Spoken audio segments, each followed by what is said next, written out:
I'm winding up the Scamwatch 2024 report to finish off December's scams and also with the stragglers that didn't make it into previous videos. Should have seen it coming. Hi everyone, welcome to Planet Juju. Well, it's late December 2024 as I'm making this video, and it's been a full-on year of logging every single scam that's targeted me, and some I've seen in passing too. Quite a project. I'm winding up the Scamwatch 2024 report to finish off December's scams, and also with the stragglers that didn't make it into previous videos. Some are a bit weird and I couldn't decide if they were bugs or scams, and some are actually deserving of separate videos as their ongoing dodginess, so I won't go into great detail with those here, otherwise the video would last forever. I know at least one of my subscribers wouldn't mind though. I'm pleased to say that only two sources of those daily email spam attacks, Out My Dough Lectures and New Investing Guide, are still churning them out. But they're filtered to trash and I don't see them unless I look. I still report them occasionally in the hope they'll get knocked out. Do you remember Amy from the fake Chinese moulding company? I've had 3 more from her, so she's now filtered to trash. And then I've had some one-offs like this t-shirt scam from Van Luan. Oh, and by the way, I'm happy to say that Microsoft has fixed their security issue and the URLs are now showing up when you hover over the links. So the first link points to a Namecheap hosted website that expired on Christmas Eve, Merchintel. I didn't click the link but used an online tool to find out what was behind it and take a screenshot. And there's this pop-up that suggests you register with your Google account. I reckon that might be a hacking pop-up that could steal your login credentials. Why do I think that? Well, they've spelt the company name wrong on the pop-up. There's an N missing. I also noticed that there are a lot of people from Vietnam who have given Merchintel excellent reviews on Trustpilot, but the last review was in 2022, so maybe the website was hacked. This Shop Now link takes you to a completely different website, calantha.pro, another Namecheap hosted website. Scammers do love Namecheap, as an Icelandic privacy company at this address hides website owner details. Someone in Reykjavik is making a lot of money from scammers. I hope their offices smell of putrefied shark, and yes, I do know what that smells like. Let's see what the link shows using the same online tool. Right, so we have a t-shirt that is targeting some people in the US, not my people, and then we have all those different offers, 15% off, 10% off, when purchase the product. Great English. And then we have a countdown screenshot at 23 hours, 59 minutes and 56 seconds, which is instilling a sense of urgency and lots of fake people viewing.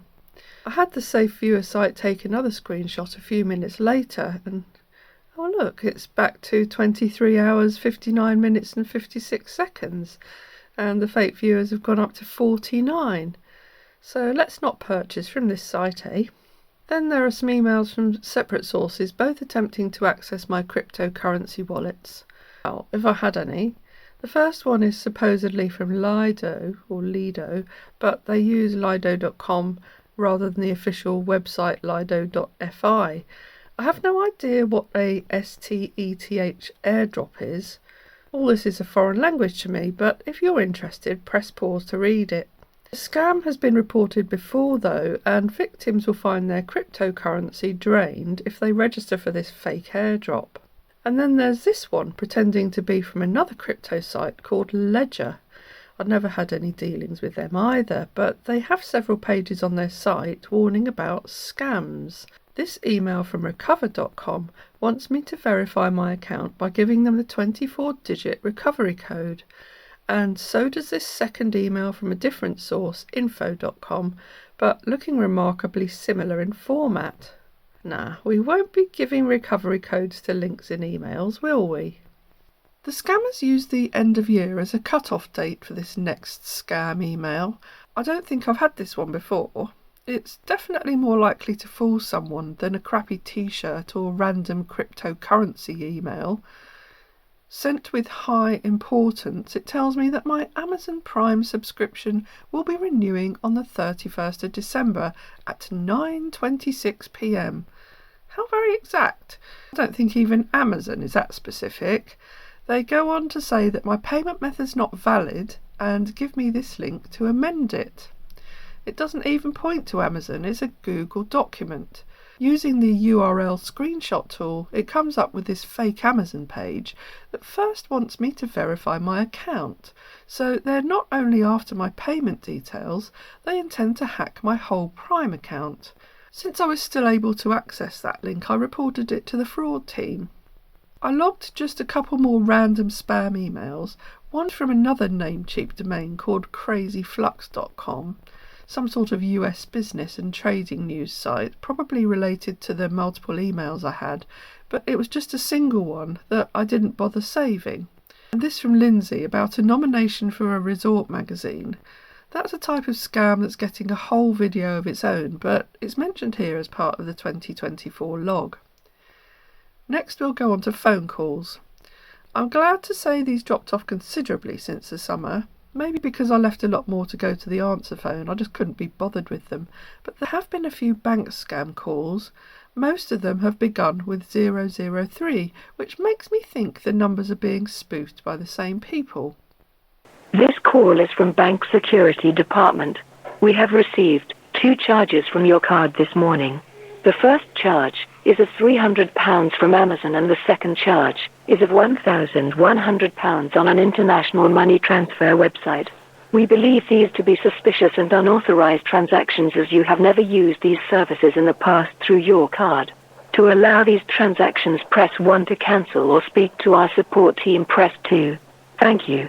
That one must keep catching people out because I get it regularly.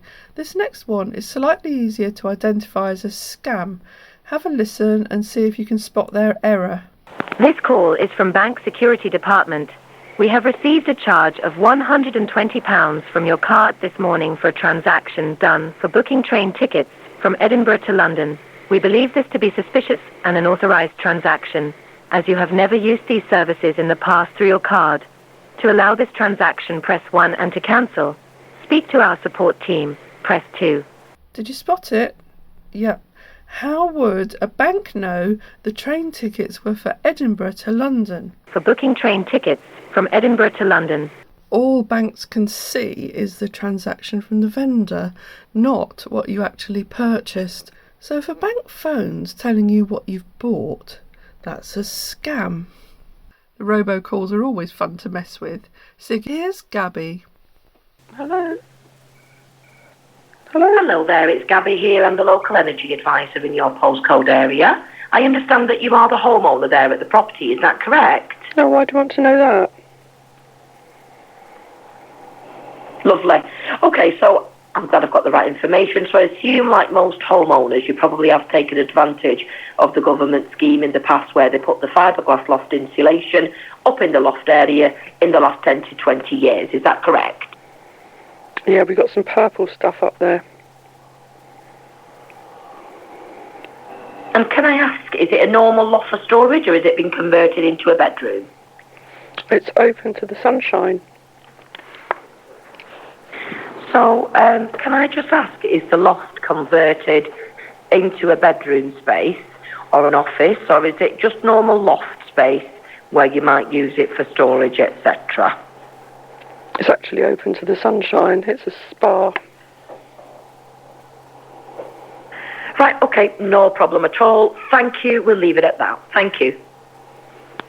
Siggy Sal was back, although she denied that was her name when I asked. Hello. Welcome. Please note that all calls are recorded for training, monitoring and compliance purposes. Please hold the line and one of our advisors should be with you shortly. Hello. Hello. Hi, my name's Jo and I'm one of the energy advisors covering your area. Oh, You're the I thought you were homeowner there, Siggy are Sal, you? sorry. What, sorry? I thought you were Siggy Sal. No. It's about your insulation material in the attic. How long ago did you have the inspection? Was it within the last 18 months? I'm sorry, what are you talking about? It's about your insulation material in the attic. Where are you calling from? The projects use local surveyors, and when your appointment's booked and allocated, you'll be advised who is allocated to you in accordance with the usual government security guideline. How long ago did you have the inspection? Was it within the last 18 months? What are you talking about? Oh, Siggy's Cellbot's completely broken. Its responses are really off. Let me remind you, these bots were acting illegally anyway, but even more so as it failed to tell me where it was calling from. Now, I did make a couple more recordings. One was a BT OpenReach imposter from an Indian call centre, but he rang off when I spent too long searching for a Hindi response. Hello? Hello. Hello? Yo, very good morning. This is Steve Francis. We are calling you from BT OpenReach regarding your internet. So how are you doing today? How would I say? Okay. And the other was a much longer conversation, which needs its own video as it was targeting small businesses. Now, over on Facebook there were a few more scams to mop up. If you've been following me for a while, you'll know I'm a fan of archery, and one of the Olympians I've shot with, Patrick Houston, I follow his Facebook page. Patrick's profile was cloned by a scammer, which then tagged me in the comments on Patrick's page with a scam t-shirt link. I realised it was a scam, but thought Patrick had been hacked at first, but he told me it was a fake profile, so I removed the tag and then reported and blocked it. Also in the archery community earlier in the year, there were a number of fake profiles advertising live streams of international archery competitions. A number of people I knew started following them, so I warned as many people as I could and reported the fake profiles. Another archery friend was badly hacked in September. She wasn't sure how it had happened, but as a result lost all her Facebook profiles and could not get them restored.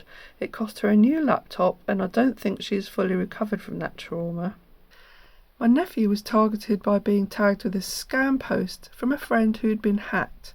After a month, my transformation left my neighbours surprised. Surprise in the comments. Can you see how they've just used AI to change that image? What do you think the surprise is going to be? Yep, it's a dodgy shortened link which will probably allow your Instagram account to be hacked. As usual, Facebook couldn't see anything wrong with that. One fake profile that thought it could get past the joining questions in one of my groups answered the questions like this. Question 1. Please tell us about your connection with my group's topic. Yes. Question 2. What day is my group's group advertising day for businesses, services, jobs, private sales or requests for recommendations? Hint, it's in the rules. If you are a business page, please also state the names of the page admins. Yes. A quick view of the profile revealed Anna's account was originally set by a male, had only changed their profile picture the previous day, and loved their own picture to make it look as if there'd been interactions. A couple more red flags for fake profiles there, so I blocked that one from entering the group. If you're still unsure about what fake profiles look like, I did a whole video on the types of things to look for. And just a reminder never to buy anything from clicking on a link in an ad in social media. If you're really pulled in by their marketing, research the seller's website and location off social media beforehand and check independent reviews. Someone shared this ad for faux foliage screening in a group I belong to. It turns out that the address and postcode for the company relate to nowhere, and the page admins are anywhere but in the UK. Comments report that products never turn up and buyers are ghosted. And do you remember the fake Icelandic jumper scam I talked about early last year? This ad from 11 Forest was shown to me by YouTube back in September. I did report it to Google. It's just another Chinese company selling fake acrylic knockoffs. And that's pretty much it for the 2024 scam log. In the next video I'll be revealing the results and doing some analysis with my strategy for reducing scams this year. And there'll be a quiz coming up too, so that you can test how your own Scam and Sense muscles have developed. That's your cue to go back through my Foil the Scammer playlist and have a scamathon. I hope you found that interesting. Thanks for watching, and I hope to see you again soon. Should have seen it coming.